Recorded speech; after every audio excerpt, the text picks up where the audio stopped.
Assalamualaikum warahmatullahi wabarakatuh. Saya Irsyada Reza Gani Nugroho dengan NIM 245386166 SV24516. Di sini saya akan menyampaikan pembahasan mengenai acara ketujuh yaitu tentang PHP.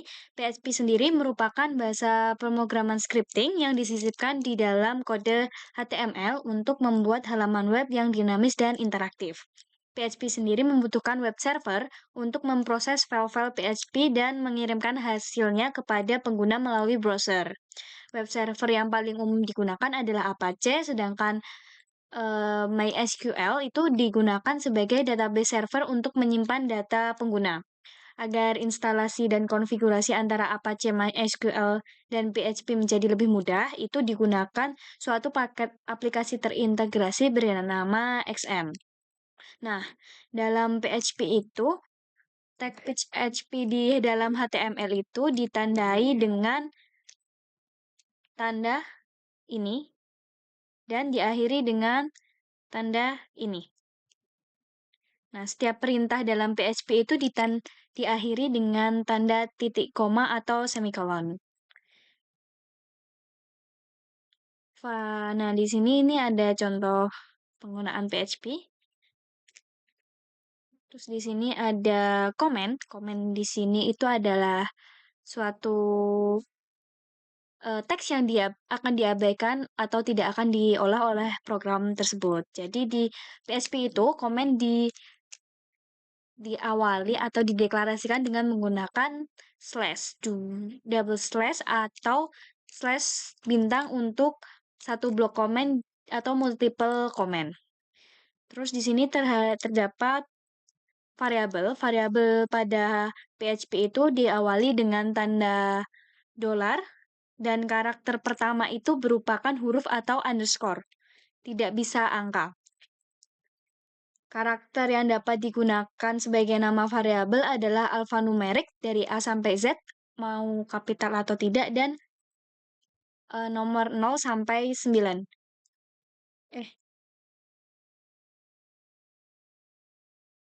Iya, tapi awalnya tidak boleh angka. Kemudian kalau misalkan variabel itu terdiri dari dua kata itu tidak boleh dipisah. Jadi harus digabungkan dengan underscore atau dibedakan dengan huruf kapital saat pergantian kata tersebut. Terus PHP ini bersifat sensitif sehingga perbedaan penggunaan huruf kapital dalam deklarasi variabel itu akan dianggap sebagai dua variabel yang berbeda. Nah, di sini ada echo. Echo ini digunakan untuk menampilkan data ke browser seperti menampilkan teks, variabel, atau hasil ekskripsi ke layar. Echo di sini tuh memiliki cara kerja yang sama seperti perintah print, akan tetapi echo itu lebih cepat dan dapat menampilkan lebih dari satu nilai sekaligus. Nah, di sini ada contoh deklarasi variabel, yaitu variabel kata dan angka, di mana variabel angka ini itu memiliki tipe integer, sedangkan yang variabel kata itu memiliki nilai berupa string. Jadi kalau deklarasi string di dalam PHP itu diperlukan adanya tanda petik 2 untuk mengapit value tersebut. Nah, di sini ada echo untuk mengeluarkan output atau menampilkan output dari variabel kata dan variabel angka. Nah, titik di sini digunakan untuk menggabungkan kedua variabel tersebut. Jadi di sini ketika di print itu akan menghasilkan atau mengeluarkan keluaran berupa ini test value dari variabel kata dan variabel angka. Kemudian di sini ada strlen, ini digunakan untuk menghitung jumlah karakter yang ada di dalam sini. Karakter dalam string.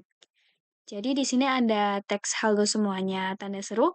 Itu memiliki program itu akan menghitung tiap karakter yang ada di dalam value-nya ini, yaitu ada 15 karakter. Terus di sini ada strpost. Di sini digunakan untuk mencari karakter di dalam string. Jadi di dalam string ini yang awal itu dicari kata semua, di mana kata semua itu berada pada karakter nomor berapa. Di sini terdapat keluaran berupa 6. Kalau dihitung itu dia merupakan karakter ke 1, 2, 3, 4, 5, 6. Tuh. Jadi makanya dia dikeluarkan seperti itu. Terus di sini di PHP ada namanya array. Di sini ada array numerik dan ada array multidimensi. Array multidimensi itu merupakan penggunaan array di dalam array. Jadi di sini ada suatu array yang disimpan dalam variabel keluarga. Itu ada array Joko, Parto, dan Warto. Di mana di dalam array tersebut, value array tersebut itu terdapat array lagi berupa anggota-anggota keluarganya. Jadi di sini ketika meminta value dari data di dalam variabel keluarga yaitu Joko 2 itu akan mengeluarkan nilai berupa Joanna karena di sini dapat dilihat bahwa Joanna ini merupakan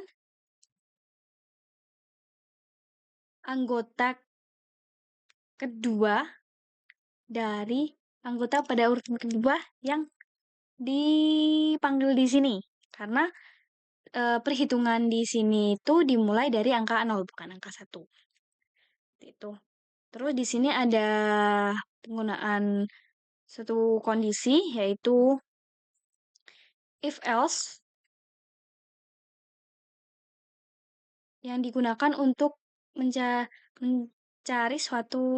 suatu kondisi. Jadi ketika di sini if jika value string merupakan variabel string itu bernilai set, itu akan memunculkan nilai ini. Nah, sedangkan di sini jika dia memiliki nilai pengecekannya itu memiliki nilai sun itu akan menampilkan ini. Jadi kondisi ini akan dilewati karena dia bernilai salah makanya tidak ditampilkan di bagian sini. Kemudian ini untuk switch yang ini adalah if else ini kondisi switch itu merupakan yang biasanya digunakan untuk bilangan kuantitatif. Jadi untuk angka-angka itu biasanya menggunakan switch karena dia lebih sederhana. Terus di sini ada perulangan dengan while, do while, for each. Jadi kalau while itu dia bakal dicek kondisinya. Jadi nilai ini akan dicek kondisinya di sini baru dilakukan suatu perulangan. Sedangkan do while dia sudah ditambahkan terlebih dahulu baru dicek kondisinya benar atau salah. Sedangkan untuk for itu akan melakukan pengulangan sebanyak kondisi yang ada di sini. Kalau for each itu akan mengulang tiap nilai yang ada di dalam array, di mana nanti variabel array ini akan diubah menjadi atau menjadi value dari variabel nilai. Dan variabel nilai ini akan dipanggil untuk menampilkan perulangan di sini. Terus di sini ada suatu function, di mana function ini tuh dapat digunakan untuk memudahkan penggunaan yang berulang. Jadi ketika di sini ada suatu function dengan tulis nama, di mana value-nya itu adalah Merapi, ketika function tulis nama ini dipanggil, itu akan langsung memunculkan nilai Merapi ini. Jadi ketika ingin digunakan secara berulang, lebih baik menggunakan function. Terus di sini ada penggunaan URL untuk melakukan pengiriman data antar halaman PHP. Nah, di sini juga ada form untuk dapat diisi dan ini untuk yang keduanya itu berkaitan. Jadi setelah ada button kirim, ketika diklik button kirim akan menampilkan halaman ini. Nah, contohnya itu untuk membuat suatu tabel di mana di sini terdapat variabel kecamatan yang berisikan array berupa nama-nama kecamatan di Kabupaten Sleman. Kemudian dia ditampilkan dalam bentuk tabel dengan tabel header nomor dan nama kecamatan. Terus di isinya, tabel datanya itu diambil dari value variabel nomor di sini, perulangan dari value variabel nomor, dan perulangan nama kecamatan yang ada di dalam array ini. Jadi, dia variabelnya ini diambil nilainya untuk menjadi suatu nilai di variabel nama yang akan dilakukan perulangan di sini sebagai data yang diisikan ke dalam tabel. Outputnya akan seperti ini. Sekian dari saya. Wassalamualaikum warahmatullahi wabarakatuh.